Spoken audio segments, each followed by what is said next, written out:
तो दोस्तों स्वागत है आपका एक बार फिर से इनसाइड द बाउंड्री लाइन पर। पिछले हफ्ते हम शॉर्ट्स के साथ आपके बीच आए थे और हमने इस चैनल की शुरुआत करी थी।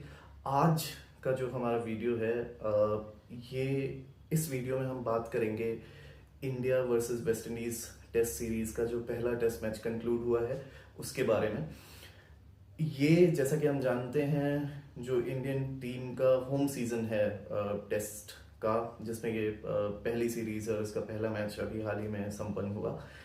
इस पहले मैच से रिलेटेड तीन मुद्दे आज हम डिस्कस करेंगे। पहला मुद्दा है जसप्रीत बुमराह के वर्कलोड मैनेजमेंट से रिलेटेड, जिसके बारे में काफ़ी बहस चली मीडिया में और सोशल मीडिया में। दूसरा मुद्दा है टेस्ट मैचेस की, खासतौर पर घरेलू सीरीज में टेस्ट मैचेस की, और उसमें भी ऐसी टीम्स के साथ जो शायद कॉम्पिटिटिव लेवल पे हमारे साथ में भी उस लेवल पर कॉम्पीट नहीं करते, उसमें क्राउड को कैसे एंगेज किया जाए। क्या ये टेस्ट मैचेस के भविष्य के लिए खतरा है? तो इसको कैसे हैंडल किया जा सकता है। तीसरी बात जो हम करेंगे वो एक क्विक एनालिसिस लेंगे कि ये मैच कैसा गुजरा इंडिया और वेस्ट इंडीज के लिए। तो जब हम पहला मुद्दा उठाते हैं जो कि है जसप्रीत बुमराह के वर्कलोड मैनेजमेंट का, तो इस मुद्दे के बारे में अगर बात करें तो बहस की जा रही है कि एक ऐसी सीरीज जो एक टीम जो इस वक्त हमारे स्तर की नहीं है, वेस्ट इंडीज एक टीम जो अभी एक नए दौर में है, उसके पास कोई उसके अभी जो ग्रेट प्लेयर्स हैं या बहुत अच्छे इस मंच पर परफॉर्म करने वाले प्लेयर्स हैं वो नहीं है, एक टीम इन मेकिंग है। तो क्या जसप्रीत बुमराह जैसे स्टेचर के एक खिलाड़ी को, एक गेंदबाज को इस टीम का हिस्सा होना ज़रूरी था उनके वर्कलोड मैनेजमेंट को ध्यान में रखते हुए? पर जो चीज़ वास्तव में है इसके पीछे वो ये है कि आप सीरीज दर सीरीज रेस्ट देना किसी बॉलर को, खासतौर पे तेज गेंदबाज को, ये शायद उतना मुमकिन नहीं होता है। इस चीज़ को मद्देनजर रखते हुए कि फिटनेस के लिए आपका खेलते रहना भी उतना ही ज़रूरी है जितना कि आपका आराम करना। तो एक पूरी सीरीज में आराम देने के बजाय ये चीज़ शायद बेहतर रहे कि वो कुछ मैचेस खेलें एक सीरीज में और कुछ मैचेस ना खेलें। तो रेस्ट और वर्कलोड के बीच इस तरह के एक बैलेंस को अचीव करने की बात इस मामले में है। दूसरी जो चीज़ रही इस टेस्ट सीरीज से रिलेटेड वो थी वेन्यूज़ को लेके।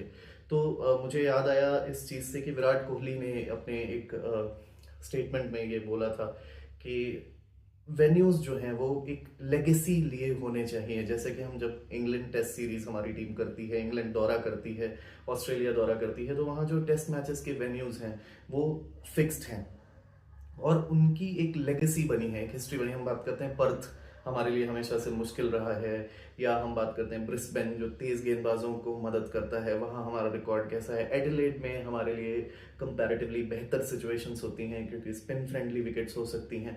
तो इन सब चीज़ों के बारे में ये जो एक डिस्कोर्स बिल्ड होता है, ये शायद फैंस को मदद करे खींच कर इन वेन्यूज में लाने को, उनसे कनेक्टेड होने को।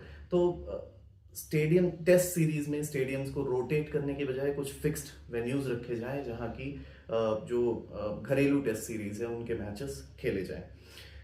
तो शायद मेरे ख्याल से ये एक अच्छी पहल हो सकती है अगर इसको बीसीसीआई कंसिडर करे, इस बात को मद्देनजर में रखते हुए कि फैंस की संख्या स्टेडियम्स में, खासतौर पे नरेंद्र मोदी स्टेडियम जैसे बड़े स्टेडियम में जिसकी कैपेसिटी ज़्यादा है, वो कम हो रही है। तीसरी बात जो है इंडिया और वेस्ट इंडीज के टेस्ट मैच की एनालिसिस, तो मेरे ख्याल से इसमें कुछ खास रहा नहीं on the part of West Indies जिसको हम एनालाइज कर पाए। टॉस जीता उन्होंने, बल्लेबाजी की शुरुआत की, जो पहला फेज इंपॉर्टेंट होता है जिसमें जो सीम बॉलर्स हैं या पेस बॉलर्स हैं उनको सी ऑफ करना होता है, उसमें वो नाकाम रहे। और इंडिया के पास एक क्वालिटी फास्ट बॉलिंग अटैक है जसप्रीत बुमराह और सिराज के रूप में, जिसने उनको काफ़ी मुश्किलें पैदा की। इसके बाद अगर हम बात करें तो पहली पारी उनकी वाकई डिसअपॉइंटिंग रही इंडिया के लिए। खासतौर पे कुछ पॉजिटिव्स रहे जिसमें रविंद्र जडेजा की सेंचुरी रही, ध्रुव जुरेल की सेंचुरी रही। होम कंडीशंस में उन्होंने पहले भी अच्छा परफॉर्म किया और जडेजा काफ़ी एक्सपीरियंस बल्लेबाज भी हैं, तो ये दोनों खिलाड़ियों के लिए काफ़ी बेहतर रहा। केएल राहुल ने रीइटरेट किया जो उनका क्लास है, जो उनकी बैटिंग का एक स्टैंडर्ड है, एक स्ट्रगल के फेज के बाद वो वापस पूरी तरह से बिल्कुल निखर कर आए हैं। हमने विदेशी दौरे पर भी देखा और ये इंडियन टेस्ट सीरीज में भी ये चीज़ सामने आई है। शुभमन गिल और यशस्वी जायसवाल उन्होंने स्टार्ट लिया, पर वो उसको बड़ी पारियों में एक बैटिंग फ्रेंडली पिच पर और एक बॉलिंग ऑपोजिशन जो कि शायद उतना टू द मार्क नहीं था, अप टू द मार्क नहीं था, उसके सामने इस चीज़ को वो कन्वर्ट नहीं कर पाए।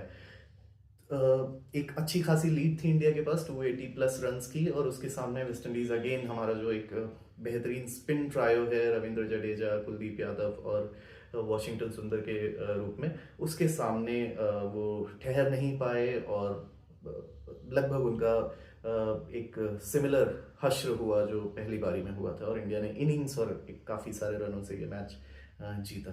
तो इस सीरीज के बारे में, इसके आगे मैचेस के बारे में, क्रिकेट के बारे में और सारी चीज़ों के बारे में बहुत सारी बातें हम करेंगे और ऐसे ही वीडियोस लेकर आपके सामने आएंगे। आपको कमेंट सेक्शन में ये बताना है कि आप क्या सोचते हैं, क्या वेस्ट इंडीज की टीम बाउंस बैक करेगी इस सीरीज में, आगे के मैचेस में हमें देखने को मिलेगा, और अगर वो करेगी तो उसके सूत्रधार कौन होंगे, कौन से ऐसे खिलाड़ी आप देखते हो वेस्ट इंडीज टीम में जो कि इस बाउंस बैक को स्क्रिप्ट कर सकते हैं इंडिया के खिलाफ।